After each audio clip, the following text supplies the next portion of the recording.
Yang lebih parah lagi, habaib kiai diadu domba, saudara. Ini ulama Nusantara, ini habaib pendatang, ulama imigran. Ya Allah, at-tarikh yu'idu nafsah. Saya begitu baca sejarah, seolah-olah ini sejarah diulang, saudara. Udah kejadian di zaman Nabi, dan Nabi udah jawab. Nabi udah wanti-wanti, saudara.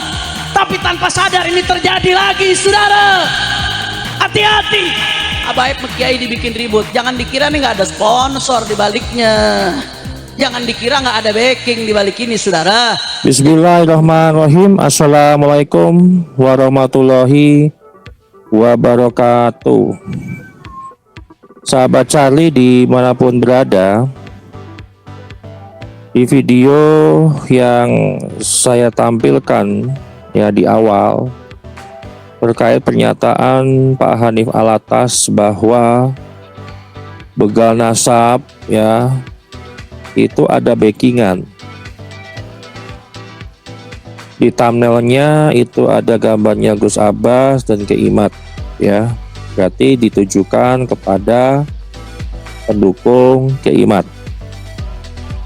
Nah, kalau kita bicara backing ya, ini istilah backing, istilah berdasarkan fakta atau framing. Nah, kita akan membedah tuduhan ya, tuduhan begal nasab yang kata di backing.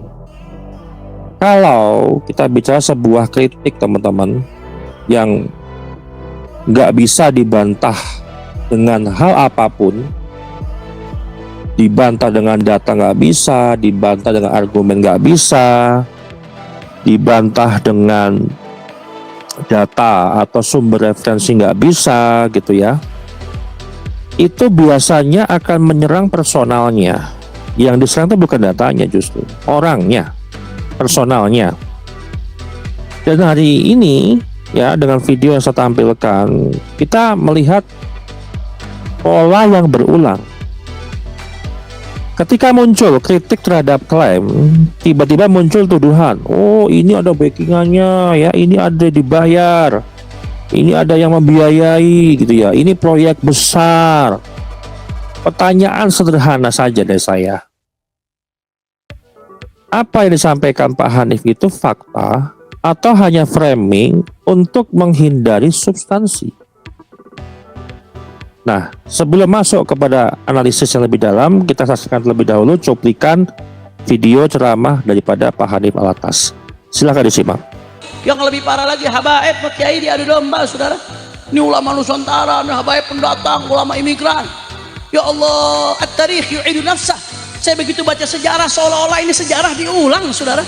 Udah kejadian di zaman Nabi, dan Nabi udah jawab. Nabi udah wanti-wanti, saudara. Tapi tanpa sadar ini terjadi lagi, saudara. Hati-hati. Habaib kiai dibikin ribut. Jangan dikira nih nggak ada sponsor di baliknya. Jangan dikira nggak ada backing di balik ini, saudara. Dan nggak hanya itu, saudara.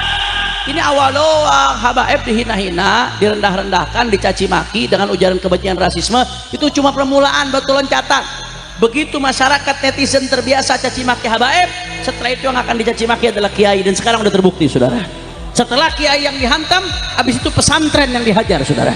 Setelah pesantren yang dihajar, habis itu Islam yang dihantam. Kalau ada Islam yang dihantam, targetnya Indonesia hancur, karena Indonesia adalah mayoritas Islam. Na'udzubillah min. Nah, kita akan bedah ya pernyataan Pak Habib Hanif Alatas ya. Dalam narasi itu, ceramah itu, klaim utama itu adalah ada backing ya di balik kritik atau di balik polemik nasab. Kemudian ada pendanaan ya untuk memisahkan atau memecah ulama dan habaib. Yang ketiga, itu ada agenda besar di balik isu nasab. Nah, kalau kita menganalisis secara logika ya, pola-pola yang digunakan oleh Pak Hanif Alatas ini adalah pola tuduhan, serangan orang, bahkan bukan argumen. Atau istilah yang sering digunakan oleh pembela Ba'alawi itu adalah argumentum ad hominem. Kemudian konspirasi framing. Ya, tanpa ada sebuah bukti yang konkret yang mampu disampaikan ke publik. Nah, saya akan membahas beberapa poin kritis dari pernyataan Pak Hanif Alatas. Yang pertama adalah kita bicara data, ya mana buktinya? Kalau memang ada backing, ya backingnya itu siapa, ya? Kemudian dari mana dananya, mana bukti transfer, ya, struktur atau jaringan, gitu ya. Karena dalam logika sederhana, ini logika anak SMP, SMA pun juga sudah bisa mikir gitu loh. Kalau ada sebuah klaim besar, ya, tentang sebuah konspirasi, ya ini kan konspirasi kan bahasanya kan isu yang sangat besar ya, yang bisa memecah belah umat. Itu harusnya juga butuh bukti yang besar. Sama halnya mereka mengklaim besar sebagai cucu Nabi, ya buktinya pun juga harus besar. Jangan bukti yang ecek-ecek, jangan bukti yang hanya sebuah narasi saja. Ini kita bicara yang pertama. Nah, poin kritis yang kedua, kita bicara distraksi dan substansi, ya, distraksi dari sebuah substansi maksudnya. Nah, ketika isu utama itu adalah validitas nasab, verifikasi nasab, pembuktian nasab, pembuktian sejarah, pembuktian tokoh historis, tapi yang dibahas itu malah siapa yang membiayai. Ini ada yang membiayai, ini ada yang menunggangi, ya, nggak mungkin nggak ada backingan. Kan gitu. Nah, sebenarnya jawaban itu adalah tanda bahwa narasi itu sedang dialihkan.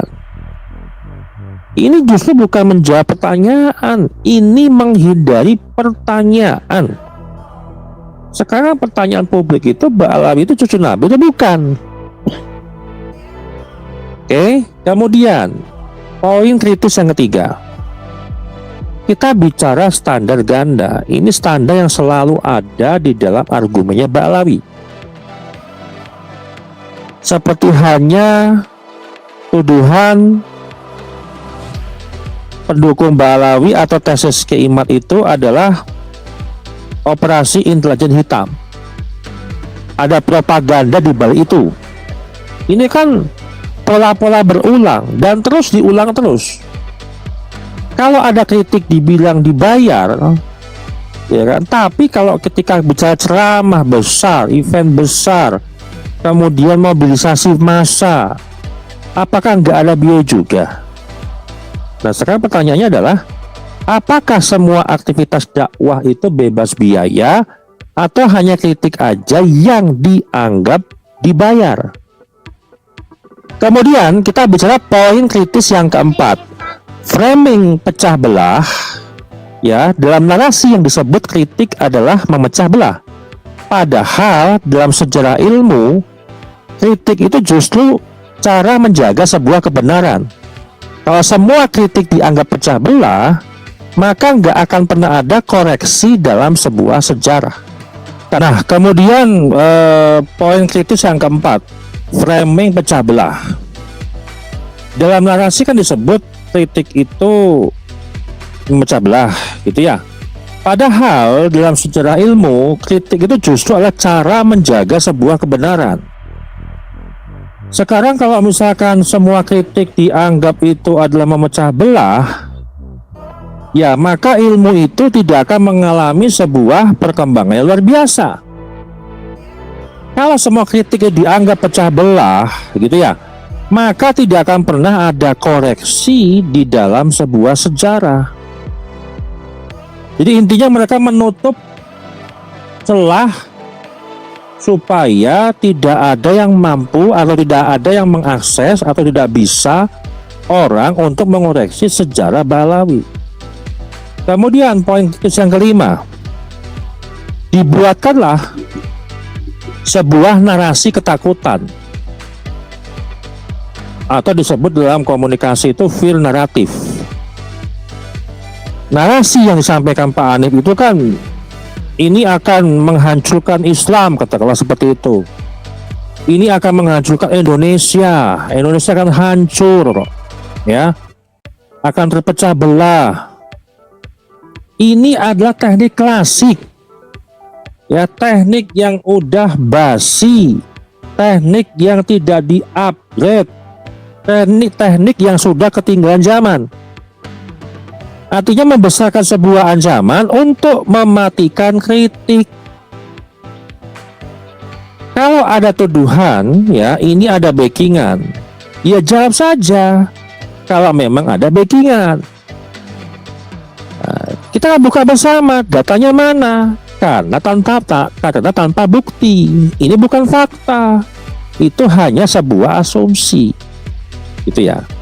Nah, tadi saya menyebut istilah-istilah ilmiah, harusnya itu bisa dibuktikan. Oh betul, saya pernah menyampaikan dalam bernarasi jangan pakai ataupun istilah-istilah ilmiah tanpa ada sebuah pembuktian data.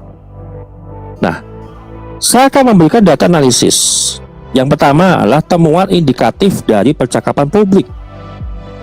Berdasarkan pembacaan pola komentar di seluruh platform media sosial, baik YouTube, TikTok, Instagram, X, Twitter, dan seterusnya, terlihat 3 kecenderungan utama. Yang pertama itu adalah fokus pada uji bukti atau data driven. Komentar yang menuntut bukti, ya, ini kan kita bicara polemik nasab, ya. Seluruh komentar yang menuntut bukti, dokumen, kemudian sanad atau sumber referensi dan verifikasi ilmiah, itu kisaran indikatifnya adalah 70%, kurang lebih 70%. Kemudian kedua, narasi defensif, artinya framing dan pengalihan, mengangkat isu backing, isu dibayar, isu intelijen hitam, isu propaganda, ada sponsornya, tanpa rujukan yang jelas. Itu kisaran indikatifnya adalah 20%. Kemudian yang ketiga, netral atau bingung, ikut arus, tidak mengambil posisi atau hanya ikut opini yang paling populer. Itu kisaran indikatifnya hanya 10%. Nah, intinya apa? Mayoritas percakapan publik itu cenderung mengarah kepada permintaan bukti terhadap Mbak Alawi. Mereka bukan sekedar hanya menerima narasi. Mereka sudah nggak mempan, ya, menerima narasi backingan, ya, menerima narasi propaganda nasab, ya. Udah nggak ada udah nggak ada kekuatan lagi narasi yang mereka sampaikan, gitu loh. Udah nggak paten lah. Nah, kemudian kedua, indikator kuatnya apa? Ini bukan sekedar hanya sebuah opini, ya. Untuk menghindari kesan, katakanlah saya hanya ngemeng doang, hanya asal bicara angka, ya. Bagaimana saya membaca data? Yang pertama, keyword tracking, ya.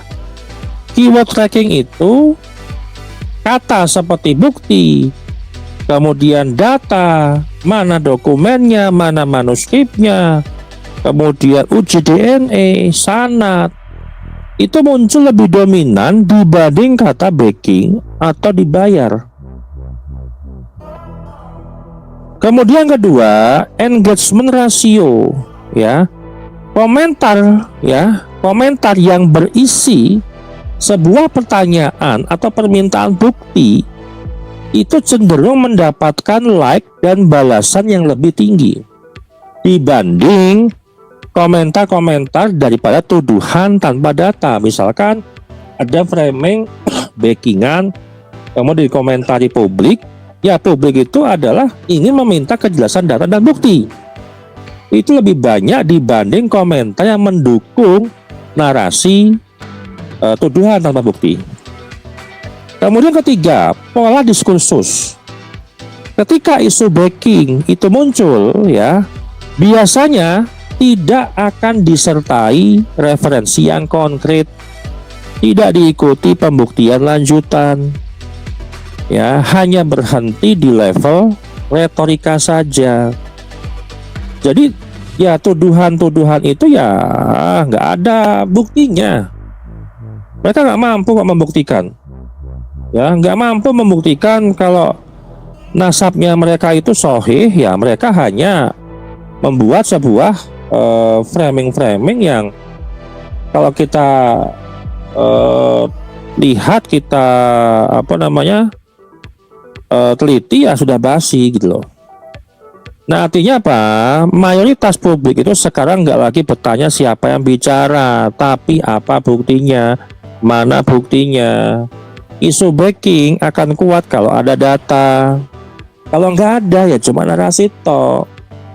Ketika data diminta, ya, tapi yang muncul ada tuduhan, framing nggak jelas, ya, publik itu juga bisa menilai sendiri dong. Atau ya, ini bukan soal siapa benar, tapi siapa yang bisa membuktikan. Sebutkan saja backingan siapa, tanya lah, ya.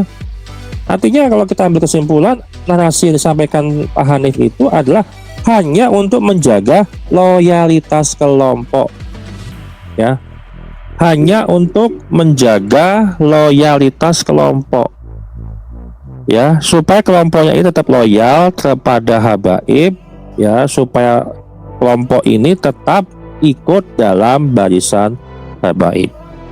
Demikian dari saya, akan saya ucapkan wassalamualaikum warahmatullahi wabarakatuh.